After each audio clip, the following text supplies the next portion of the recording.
السلام علیکم، بس اپڈیٹ ٹی وی پر آپ سب لوگوں کو ویلکم کرتی ہوں۔ تو دوستو آج بات کی جائے گی ایک ایسے گھرانے پر جو بہت ہی فیمس گھرانہ ہے، لیکن کس طرح سے ایک ایپ نے اس گھرانے کو تباہ و برباد کر دیا، اور اب جس طرح سے ایک قریبی رشتہ اپنے ہی رشتوں کو ختم کرنے پر تلا ہوا ہے، آج اس کے متعلق بات کی جائے گی۔ دیکھیں، یہاں پر برے کو تو سارے برے کہتے ہیں، لیکن اچھے کو اچھا بھی کوئی نہیں کہتا ہے۔ لیکن انسان سے جب غلطیاں ہو جاتی ہیں، وہی انسان ہے کہ صاف پاک ہو کر سچے دل سے وضو کر کے جب اللہ کی بارگاہ الہی میں وہ جھکتا ہے، اپنے گناہوں کی سچے دل سے وہ معافی مانگتا ہے، سچے دل سے وہ توبہ کرتا ہے، تو اللہ پاک بھی اس انسان کو معاف کر دیتا ہے۔ اب یہاں پر اگر دیکھا جائے کہ کوئی بندہ بھی یہ آ کر بولے کہ میں 100% صحیح ہوں، میں نے کبھی زندگی میں کوئی گناہ نہیں کیا ہے، میں نے کوئی غلط کام زندگی میں نہیں کیا ہے، میں مان ہی نہیں سکتی کوئی بندہ یہ آ کر کہہ سکتا ہے، کیونکہ چاہتے نہ چاہتے ہوئے بھی ہم لوگوں سے کچھ ایسی غلطیاں بھی، ایسی بھی خطائیں ہو جاتی ہیں جو آگے چل کر ہمارے لیے بہت بڑے مسائل کھڑے کر سکتی ہیں۔ اب رجب بٹ کی مثال لے لیں۔ رجب بٹ نے اپنے کیریئر کا آغاز ٹیلی ویژن سے کیا تھا، کسی سیریل میں انہوں نے کام بھی کیا تھا۔ اس کے بعد جب وہاں سے وہ کامیاب نہیں ہوئے، کرونے کے دنوں میں جب یوٹیوب پاکستان میں آیا اور اس کے بعد یوٹیوب چینل ہوئے، انہوں نے بھی یوٹیوب چینل بنایا، اور دیکھتے دیکھتے ان کا چینل بھی چل پڑا اور وہ فیمس ہو گئے۔ اس کے بعد سارا کچھ ان کا آپ لوگوں کے سامنے ہے۔ بعد میں کیا ہوا کہ رجب بھٹ نے ایمان سے نکاح کر لیا، اپنی پسند سے، اپنی رضامندی سے دونوں نے اس رشتے کو چنا، اور اس رشتے کا آغاز ہوا نکاح سے۔ نکاح کے کچھ ٹائم کے بعد رخصتی بھی ہو گئی۔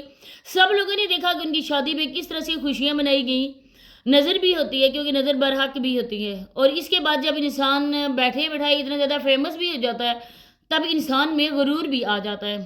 کچھ اس طرح سے رجب بٹ میں بھی وہ غرور آ گیا، اور اس کی گردن میں بھی وہ سریا آ گیا۔ اس میں وہ کسی کو بھی نہیں سمجھتا تھا، وہ سمجھتا تھا کہ میں ہی بس اتنا ہوں۔ ماں کے ساتھ بدتمیزی کرنا، ماں کے ساتھ اس طرح کی اور بڑا حرکتیں کرنا، ایک ایک بات یہاں پر کرنے کی نہیں ہے، کیونکہ آپ لوگوں نے بھی اس کے ولاگز دیکھے ہوں گے، اور جس طرح سے اس کو تنقید کا نشانہ بنایا گیا وہ بھی آپ لوگوں کے سامنے۔ پھر نماز کا نعوذ باللہ سے مذاق اڑانا، اس بات کو لے کر اس کے لیے مقدمات بھی بنائے گئے۔ وہ ملک بدر بھی ہو گیا، وہ یو کے چلا گیا، یو کے جا کر اس نے جو گل کھلائے وہ بھی آپ لوگوں کے سامنے، کیونکہ ایسی کوئی بھی بات یہاں پر اس طرح سے نہیں ہوتی ہے جب تک اس چیز میں کوئی سچائی نہ ہو، کوئی صداقت نہ ہو۔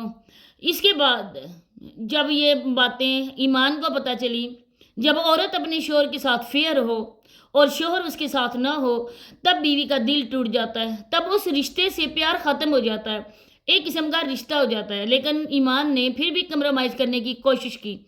جب ادھر سے لاتیں پڑی، جب ادھر سے پھٹے منہ ہوا، تو رجب صاحب کو دوبارہ سے پاکستان کی یاد آئی۔ رجب صاحب پاکستان جب آئے، انہوں نے معافیاں تلافیاں مانگی، بیٹا اس کو اللہ پاک نے لمبی زندگی عطا کرے۔ اللہ پاک نے اس کو ایک پھول جیسا بیٹا دیا۔ لیکن وہی ہے نا کہ جب ماں باپ آپس میں خوش نہیں ہیں تو بچے کی زندگی بھی کوئی معنی نہیں رکھتی ہے۔ اس کے بعد وہ واپس آیا اور ایمان کو بعد میں راضی وغیرہ کر کے وہ گھر لے کر آئے۔ پہلے ایمان نہیں آئی، جب اس کا شوہر ادھر آیا تب ایمان بیٹے کو لے کر نہیں آئی۔ تب آپ لوگوں نے دیکھا کہ رجب کس طرح رو رہا تھا، کیونکہ میں اپنے بیٹے سے ملنے کے لیے بے چین ہوں، بے تاب ہوں، لیکن ایمان میرے بیٹے کو لے کر نہیں آئی۔ اس کے بعد لوگوں نے ان میں صلح کروائی۔ جب صلح کروانے کے بعد ایمان ادھر گھر آئی، اور اس کے بعد ایمان اور رجب میں دوبارہ سے بھی رنجشیں اور ہو گئیں۔ اب بات علیحدگی تک پہنچ گئی ہے، بلکہ علیحدگی پہنچ کیا گئی ہے، ایک قسم کی ہونے والی ہے۔ اور اس میں سب سے زیادہ اہم کردار کس نے ادا کیا؟ ایمان کے اپنے سگے بھائی نے۔ اون شیخ کو جانتا کون تھا؟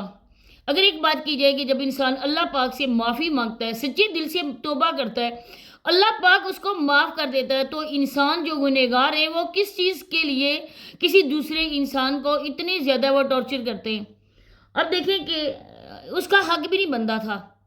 اب وہ بٹھا کے دونوں میاں بیوی کو کوئی بندہ پوچھے، یا تو رجب بٹ کے ماں باپ دونوں کو بٹھا کے، اور اس کی ماں ایمان کی، کسی اور بندے کو جو ان کے خاندان کا بندہ ہے اس کو بٹھا کے پوچھے، دونوں کو آپس میں بات چیت کرنے کا موقع دیا جائے کہ آپ ایک ساتھ رہنا چاہتے ہو یا نہیں۔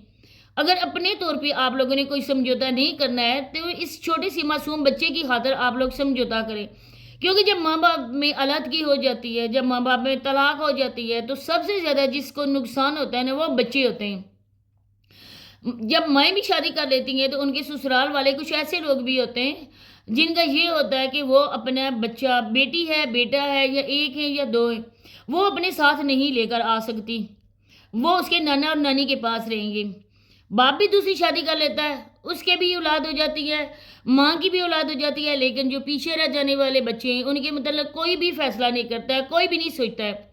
زمانے کی ٹھوکریں کھا کر بیچارے بڑے تو ہو جاتے ہیں، لیکن اس طرح سے نہیں جس طرح سے ایک ماں باپ کے ساتھ رہتے ہوئے بچوں میں اعتماد آتا ہے، معاشرے کا وہ سامنا کر سکتے ہیں، ہر حالات کو وہ فیس کر سکتے ہیں، اس طرح سے وہ بچے اساسِ کمتری کا شکار رہ جاتے ہیں، بلکہ وہ زمانے میں پیچھے رہ جاتے ہیں، ان کا کوئی بھی فیوچر نہیں ہوتا ہے، وہ ہر جگہ خود کو انسیوڈ محسوس کرتے ہیں۔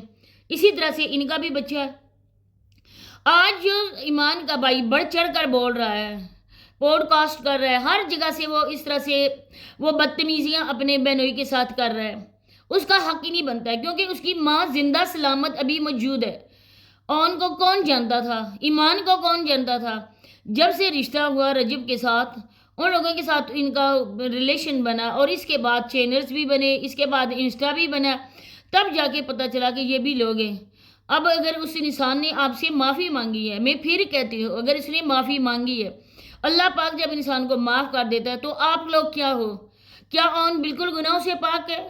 کیا اس نے کبھی کوئی گناہ نہیں کیا ہے؟ کیا اس سے کوئی بھی ایسی چیز سرزد نہیں ہوئی ہے؟ اس نے کبھی کسی کا دل نہیں توڑا ہے؟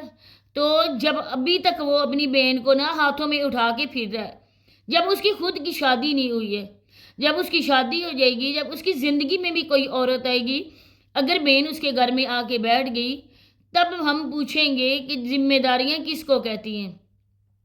آج تو اپنی بہن کے لیے اتنا کچھ کر رہا ہے، لوگوں کو شو کروایا کہ میں اپنی بہن سے بہت پیار کرتا ہوں، یہ پریکٹیکل اس ٹائم دکھانا جب تمہاری بیوی اس گھر میں آ جائے گی، تب پتہ چلے گا کہ تم اپنی بہن کے ساتھ کتنے فیئر ہو، واقعی تم اپنے بہن کے بہت ہی ہمدرد بھائی ہو۔ تو ویسے کسی کا گھر برباد نہیں کرو۔ اسی کے ساتھ اجازت چاہتی ہوں، ملتے ہیں نیکسٹ ویڈیو میں، تب تک کے لیے اللہ حافظ۔